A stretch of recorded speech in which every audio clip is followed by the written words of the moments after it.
What if the fear you're feeling right now is actually the doorway to your greatest victory? In a world drowning in headlines about recession, cuts, and uncertainty, there's one choice that changes everything. You're listening to Walk in Victory.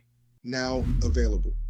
Awakening I Am, Internal Awareness in an AI Age audiobook, and our Victory Builders platform, which integrated system for founders who execute, is open. Links in the description. Evening. I don't know what time you're listening or where you're listening from. It's your boy, your host, NaRon Tillman, and you are with me for another episode of Walk in Victory. Speaking of victory walks, if I started back listening to news clips and watching some of the news just to keep abreast of the temperature of how people are feeling. I can monitor how people are feeling by understanding what the news is putting out. So I would say that the temperature in the room for most people is fear. Fear about financial freedom, about looming recessions, about cuts to benefits, and those things that can impact and hinder or cause people to wonder how they're going to make it. So the temperature for the moment, especially for those who are lower level income, who may be living from paycheck to paycheck, with AI, the talks of AI taking some of those jobs, the talks of prices going too high, with the talks of healthcare being cut, with the talks of all of these things are negatively impacting us in our psychosomatic. So people are naturally worried. And what happens when people worry, they're worrying about tomorrow. They're not really being in the moment and taking advantage of what it is that we have now. Yes, the news is reporting that these things may be happening, but what am I doing at the present moment to prepare myself for what I think may come?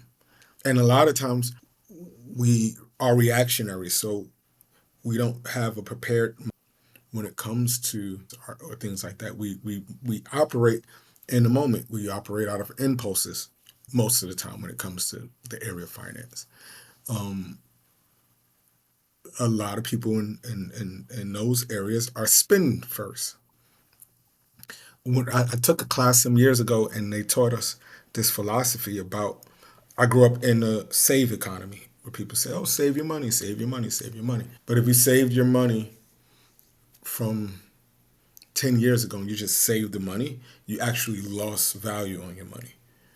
It wasn't until I took a class and they said, forget saving. You need to save, yes, but before you save, you need to invest.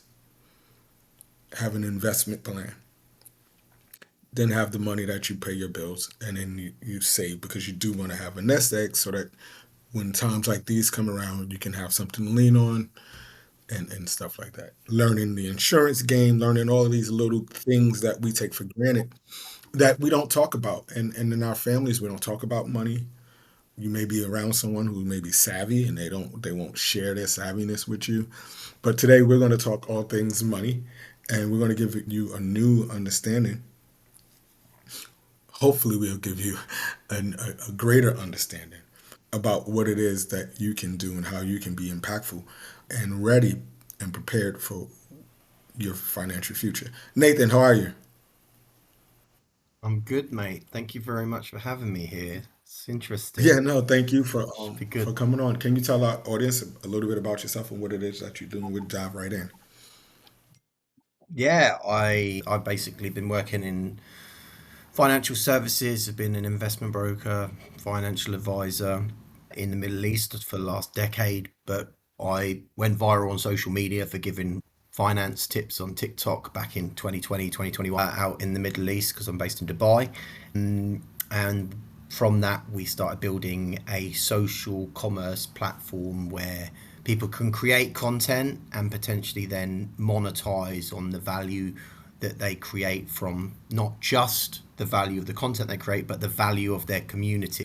Something realistically that is currently taken advantage of from the existing corporations, where the value of your community is actually taken away from you without you even realizing. So we set out to kind of level the playing field, so to speak, and we're doing that through social media and e-commerce. And my goal started out as to simply be able to educate people more, to understand how finance works, how it actually is. None of the BS that you get on your standard mainstream media that just tries to divert you in the wrong direction or get you to stick to a narrative. More just straightforward talk, and then be able to aggregate solutions. But we realized quite quickly it wasn't just finance, it wasn't just my vertical, it was everyone's vertical, where you could monetize your community. And that links through to, then everyone being able to earn money and potentially then build a better future for themselves by moving some of that money away from the existing system and bringing it back to the people. When that's a brilliant concept, and because I I dive into marketing, I want to talk about that first. Like, where people, one of my biggest things is that people don't understand when they're building an audience on a social platform, that audience doesn't belong to them, that they don't really have the capacity to monetize from the audience, except Facebook or Twitter, whatever platform that you're building on. Say, oh, okay, come on, we'll let you into our monetization program, but you got to jump through all these hoops. And for me, I was early on in Facebook's monetization, and I was doing well, and became a part of something that I look forward to getting that check. And then one day they turned the faucet off, right? And they're like, "Oh, we changed the rules, no more monetization."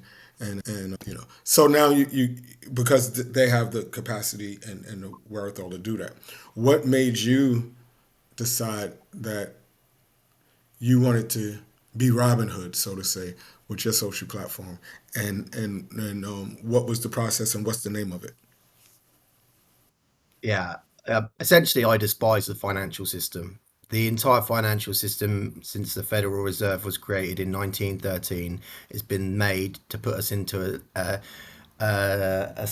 it's actually built us into financial slavery. The existing financial system is there to indebt us, and a very, very few profit, largely from, initially mainly from the existing families that were involved in the creating of the Federal Reserve, down to a few entrepreneurs in these days with big corporations. But the reality is the existing system is all owned by the same people, all owned by the same companies. And more money as capitalism comes to the late stage of where it is right now. We could talk about all the great things about capitalism, but the reality is capitalism relies on the labor of a certain proportion of the population, whilst a certain few really make the bucks. Now, yes, it's created this kind of middle class, but because of now you're coming towards the end of that, the end of this existing financial system, the end of this capitalist model, where the United States and Europe have had the benefits of that, is coming to an end. And it's coming to an end because we've got to a point where corporations have all of the control, both financially, economically, and politically. And essentially, you've got to start putting the breadcrumbs in place for the future of the system. And either the system goes towards absolute corporate control, where the corporations basically get to a point where, okay, we're now not looking at it from a capitalist perspective, we're actually looking at it from a technocratic feudalist perspective, which basically says, we're going to provide you with your housing because you can't afford to get a home, so all the corporations are going to own the houses. We're going to provide you with your food because the corporations are the only ones that can provide you with the food, so they eat up all the farmland. Interesting that Bill Gates owns a large proportion of the United States farmland. I thought he was a tech entrepreneur. And at the same time, basically provide you with everything that you require to live a certain way.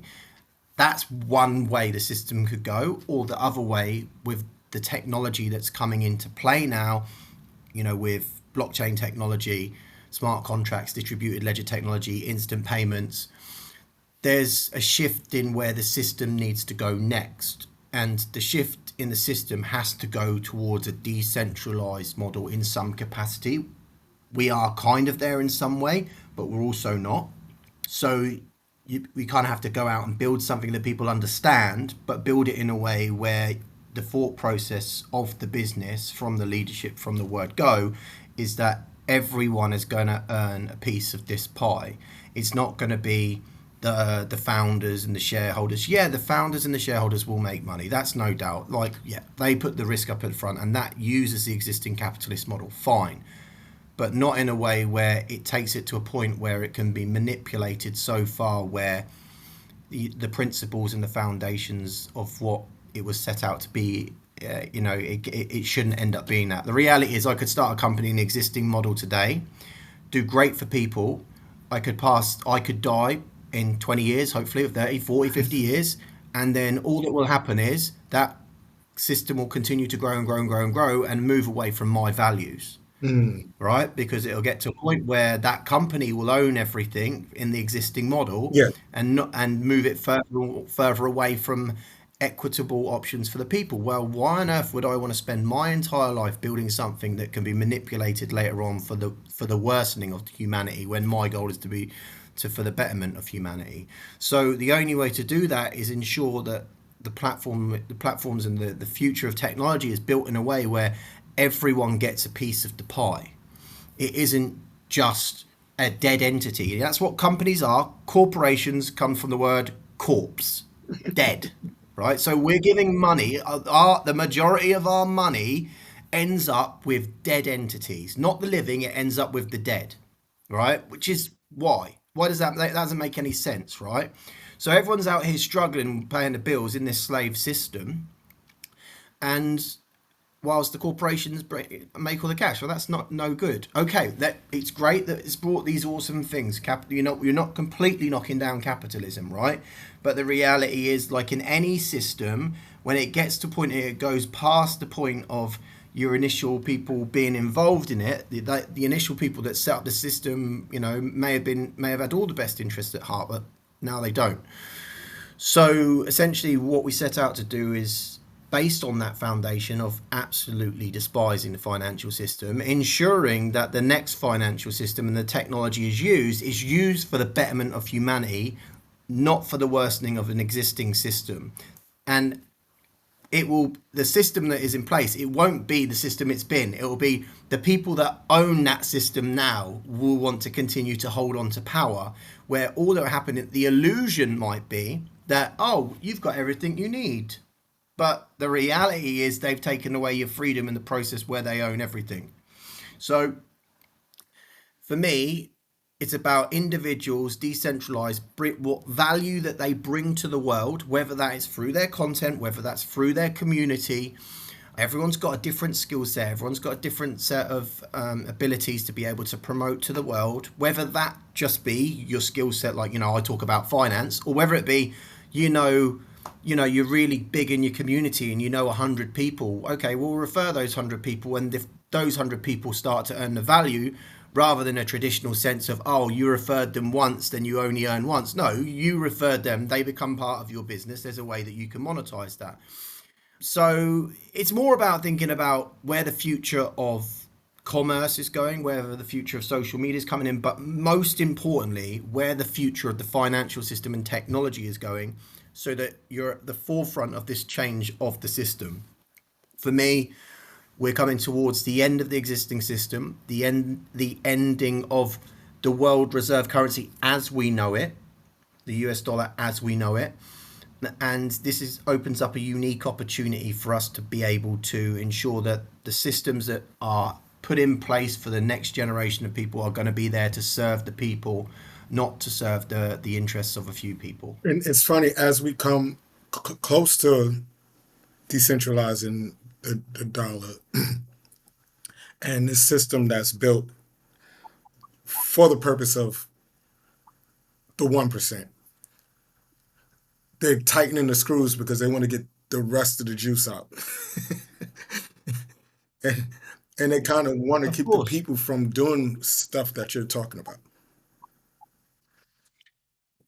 Yeah, I mean, like, look, I think you got to think even further than that.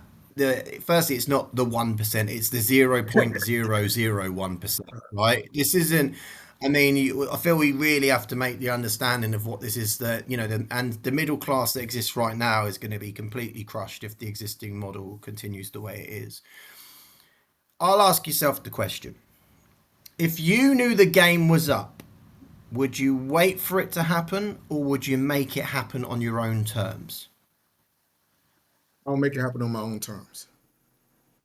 Absolutely. So when you talk about the squeezing of what we already have, that's just a byproduct of the the slowly self-destructing financial Mm, system. It's being self-destructed by with intent, on purpose, because to bring in a new system, you have to take down the old one. If you take down the old one too quickly, you get revolution, mm.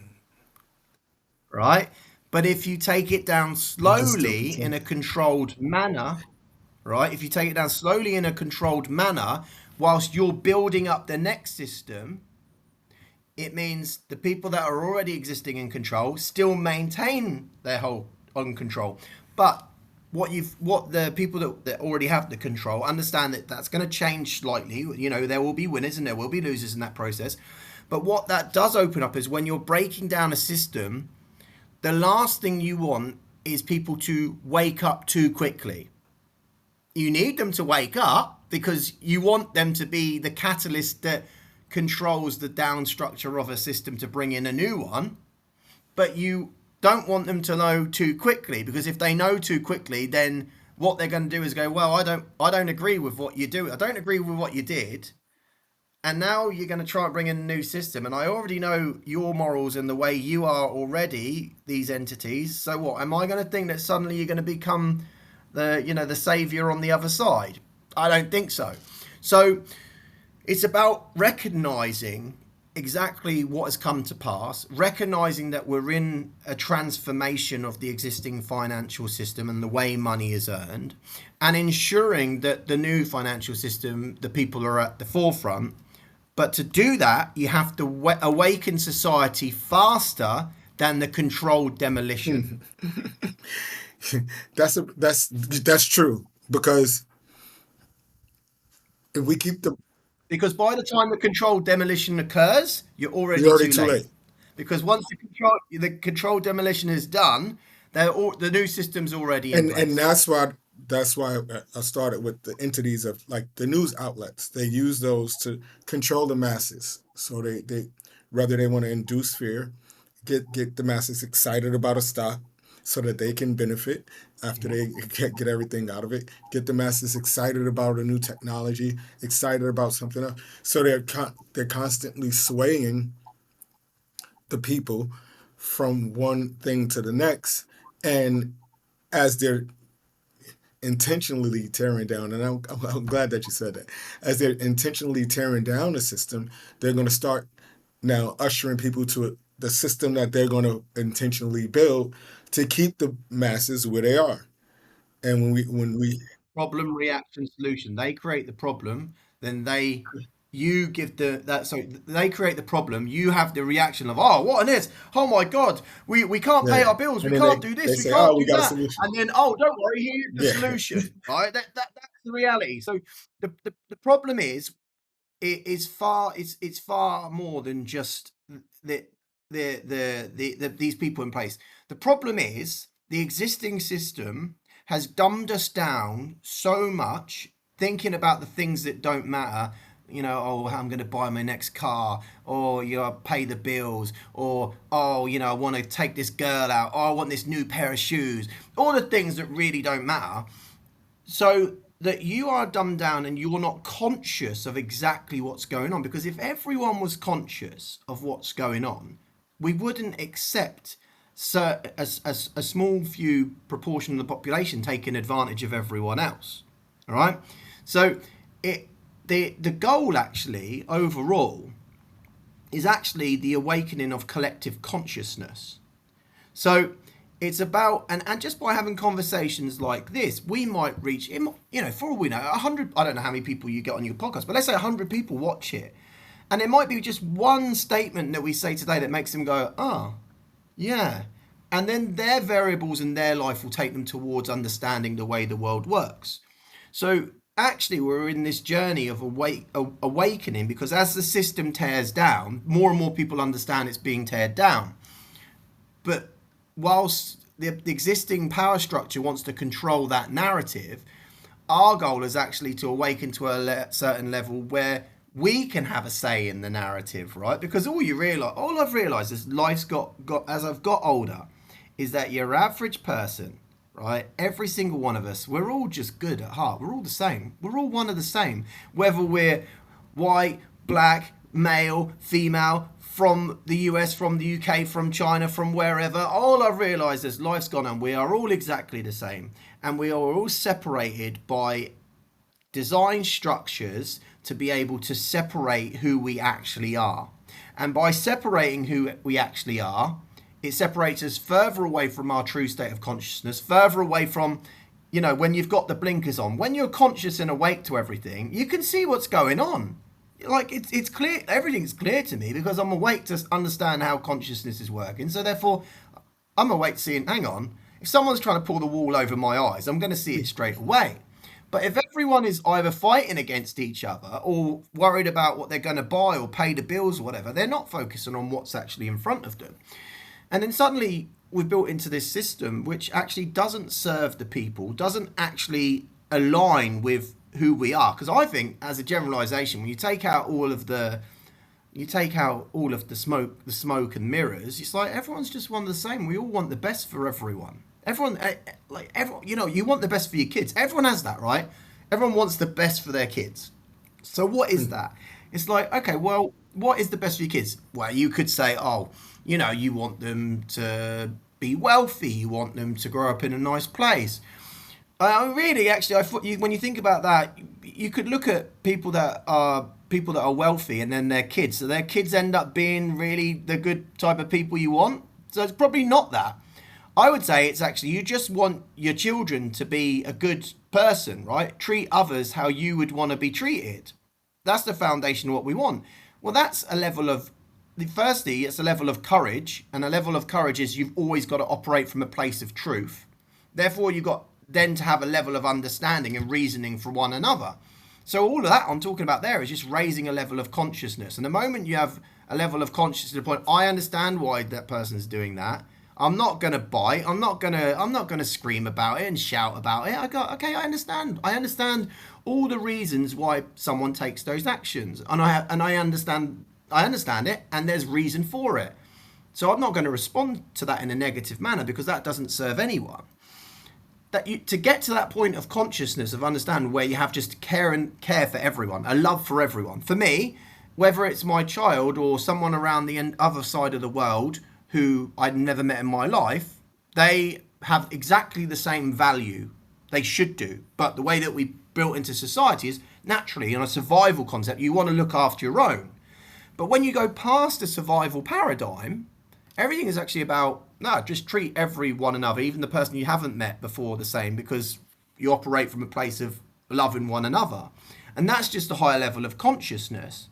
So if we understand that everyone out there wants that for their children, they want their children to act from a higher level of consciousness, then that's the goal. And then once you can go out and, we just have conversations like this, right? You have conversations like this, people understand it, people then start to connect the dots, understand the way the world works. And then the moment the masses raise their levels of consciousness and they're not being blinded by desire, by fear, by greed, by all these lower states of consciousness, suddenly you can't be controlled by a few people. And if you can't be controlled by a few people, you can't have a financial system where all the money goes to a certain few people, right? So you've got to extrapolate everything to start to understand, okay, where's the starting point? And the starting point, excuse my French, is cut the bullshit. That's it. That's it. Like, okay, and where does that start? And that only starts when you're truthful to yourself. And that means everything. You know, sometimes you think, oh yeah, I don't want to say that. I might hurt someone, or I don't want to say that. That's not going to make me look good. No, I don't care what anyone thinks of me. All that I say in this world is I will go out and I will treat people how I would want to be treated, which is treat people fairly in a good manner. But at the same time, I'm not going to care what others think or perceive about me because I know who I truly am. So because of that, I opt for a place of courage and a place of truth. If everyone can operate from a place of courage and a place of truth, then they start raising their understanding of consciousness. They start to align themselves with whatever you want God to be, right? Whether that's Jesus Christ, or whether that's Buddha, or whether that's Allah, or whether that's just you're an atheist, whatever it is.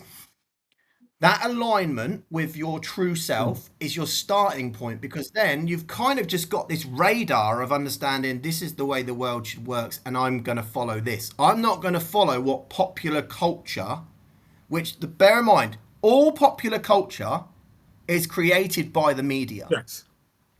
Which are the people that are creating the financial system that suppresses you in the first place.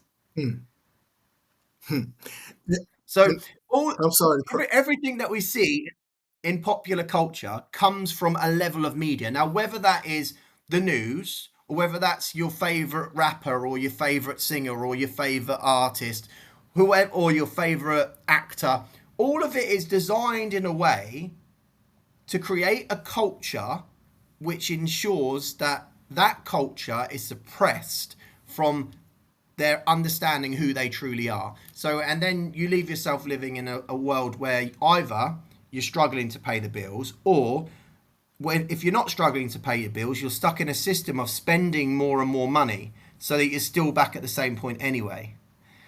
So once people start to understand what really truly matters, which realistically is just being aligned with yourself, aligned with whatever's inside you that has that divine spark, so to speak, everything else doesn't matter. Everyone's consciousness raises, and the few can't take advantage of your life the way they are right now. So when you began to develop the platform with all of that in mind, right? What were some of the first things that you had to do? What was your foundation? Mate, honestly, it's an evolution of everything. Like when I started, I'm just like, I don't like the financial system. I'm gonna start creating content, and I'm gonna aggregate cheaper solutions for people. That's how it started. Then it's like, okay, well that doesn't work. This does work. Okay, well there's a bigger idea. Well, there's a bigger economic idea. Then you get people to back you along the way. But I've always just stood by doing what's right, and by doing so, it's made my journey more difficult, but it's prepared me to a point with what's coming to be the best person I can be to execute what I need to do. So when I talk about everything that I say now, 4 years ago when I started this, I couldn't speak like this. This is an evolution of my own consciousness based on my decision making. Now, was it already in me? Absolutely it was. But just as I said, because I took myself away, the first point of this, and this happened to me, I guess about 5 or 6 years ago, I was 34. I got to a point where I finally said, I don't care what others think. If you still care how others think in any capacity, even if that's your mum, your dad, your sister, your brother, your friends, whoever, your boss, if you care what they think about you, now again, with the caveat that you still treat people how you want to be treated, right? But if you care what others perceive and think about you, and you're worried about their reaction to something, you're living a lie. If you're living a lie, you're living in a place of fear.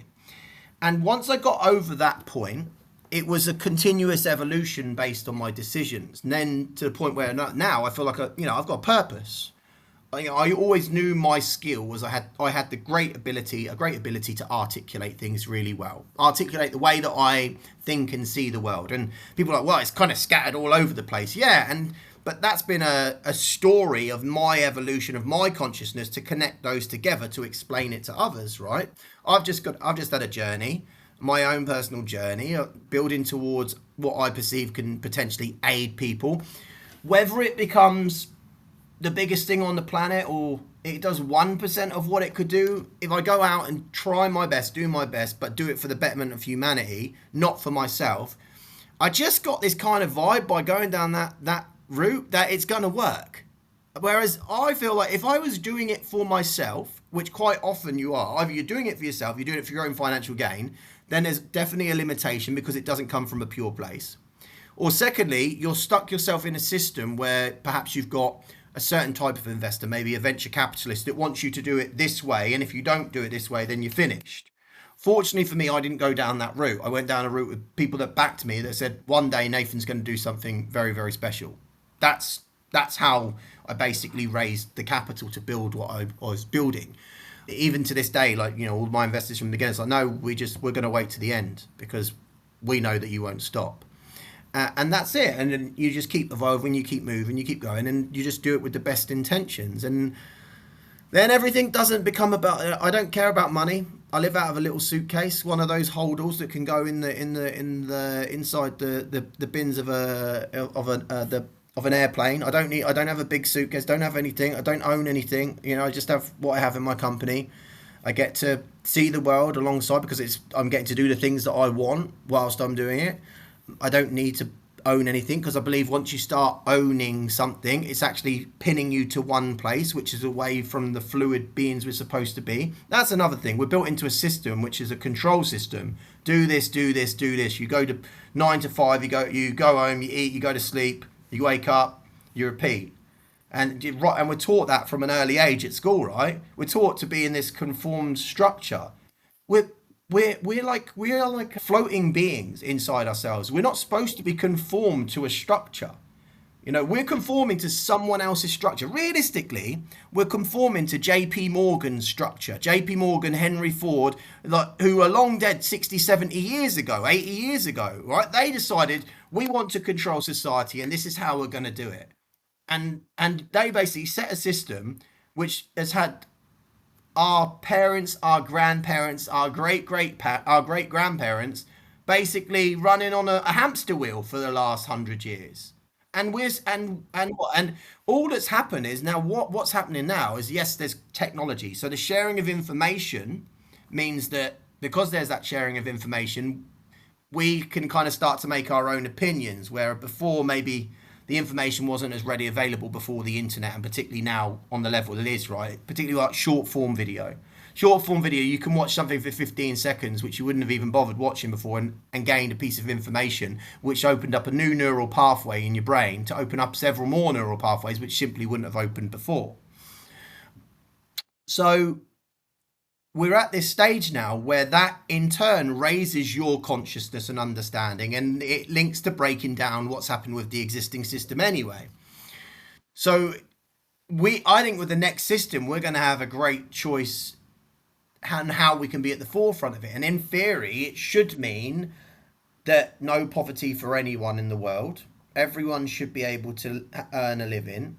But to do that, to be in that place, you have to have a society that is built on the foundations of wanting to love thy neighbor, right? Which is like it's funny that it's an old school teaching. Love thy neighbor, and means love thy neighbor means absolutely everyone. Love thy neighbor might not be the person next door. It means the person on the other side of the world. There's no there can't be separation between one another, and that's this financial and political, which link together, media system has created to divide one another.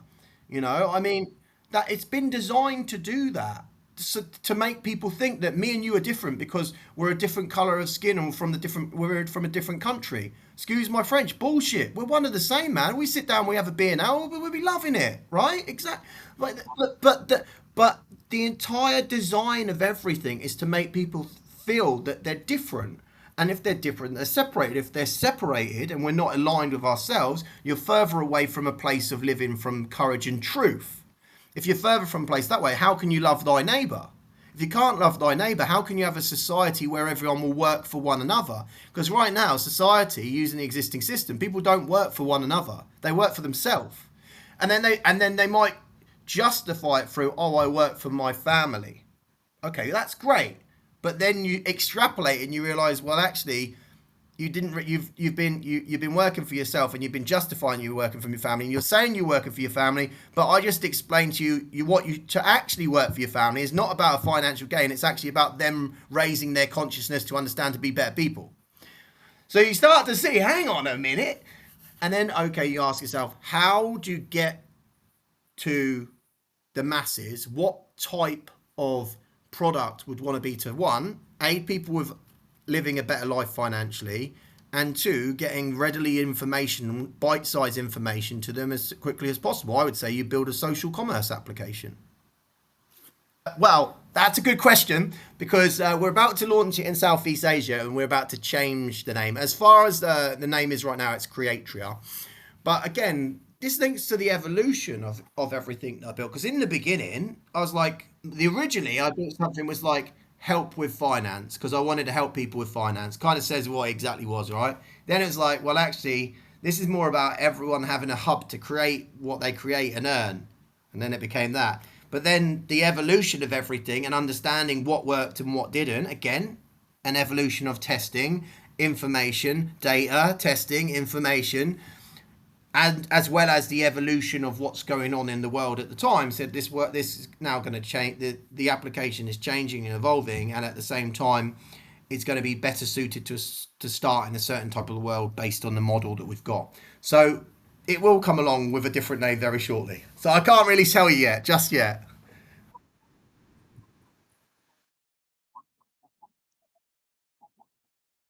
Yeah.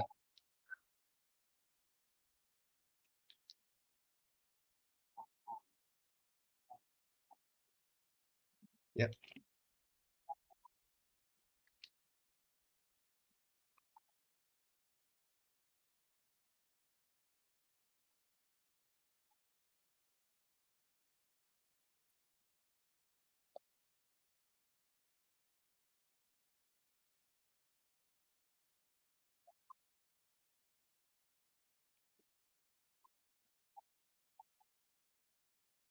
Yeah.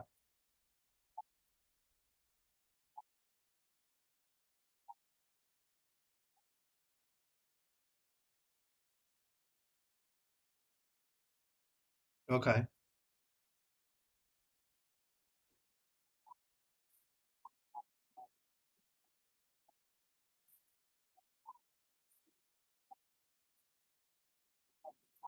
Yeah.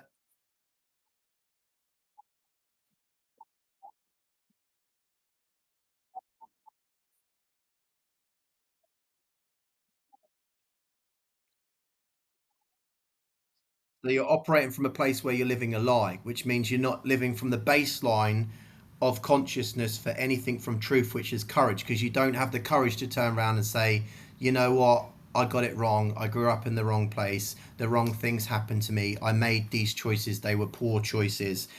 And and it's that having that level of courage. But that the problem is in the society we create is it people don't have that courage because they're going to go, oh, but if I don't have this money, I can't do this. Oh, and this consequence might happen to me. Oh, I might end up in jail, or I might this, or I might that, or I might.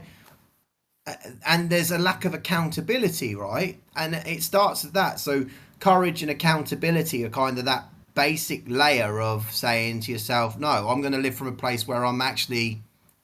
Everyone deep down knows their truth, but it's like when we grow up in society, and it depends where you grow up, you're built with indoctrinated in a level of indoctrination through culture, which is like putting on a different layer of clothing all over your body, right? You're putting in a different layer of clothing. And then your job as you become an adult is actually to take those layers back off to realize, oh, yeah, I'm okay. Yeah, you're drawing back the indoctrination to become a wiser person, and then it will bring you back to your truth. And when things start coming from truth, suddenly the entire world is operating from a different frequency, right? Because it's your because everything is frequency. Everything is frequency. Where's the Wi-Fi? Tell me where the Wi-Fi is. You can't see it, but it's doing stuff right now to give us to be able to for us to talk to each other. So that's a frequency. But then also just the way that I speak is a frequency. If I say this is how I speak or this is how I speak, that's a frequency, right? It's a different frequency which you read straight away. If the world starts completely operating from a place of truth, where everyone starts looking at the world from that perspective, it changes the entire frequency of the planet as well. And when that happens, we can't possibly imagine the differences that could happen to the world. So this also links back to exactly what I was saying in the beginning with the financial system, is if we start to take control because we awaken to understanding the way the world's actually working, we have a choice on what the next financial system will be. And if we do that, then the entire planet will raise its collective frequency and understanding of how things work. We can't even possibly even comprehend what the changes would be on that astronomical level. Easy description, right? You know when let's say you go to you go to your family's house and you've got two rooms and you've got one room with the kids, they're all jumping around, they're all this happy, and then you've got another room, you've got grumpy old uncle and grumpy old granddad in the corner. Can you feel the difference in those rooms? Well, imagine that's with two, four, six, eight people. Imagine it with 8 billion people.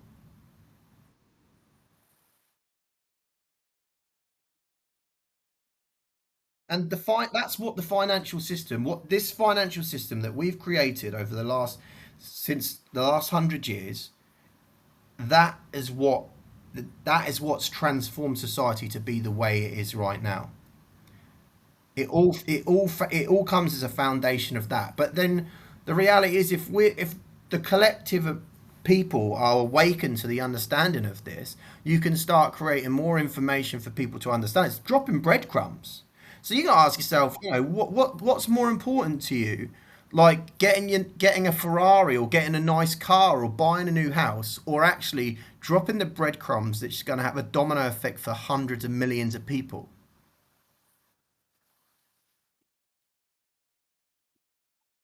And that's why we have these conversations, exactly, right?